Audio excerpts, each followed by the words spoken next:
I don't care what people say about me. Only I know my story. Only I know what I've been through.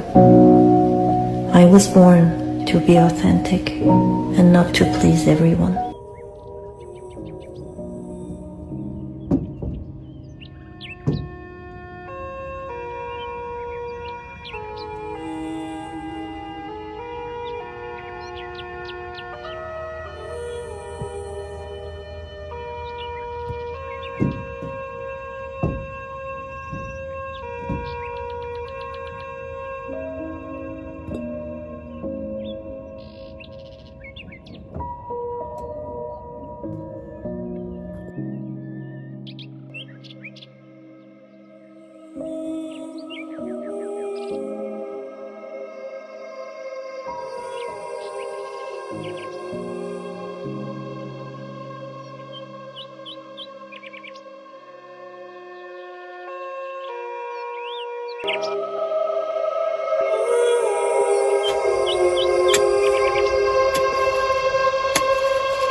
I hope I have eye wrinkles and cheek wrinkles from laughing and smiling too much, and sunspots from spending too much time outside.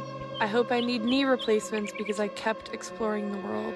I hope my legs are covered in scars from crawling through bushes and up cliff sides. I hope my hair is coarse and gray to show my wisdom, and my forehead is furrowed to show focus and ambition. I hope when I'm old I look weathered and joyful and full of knowledge and experience.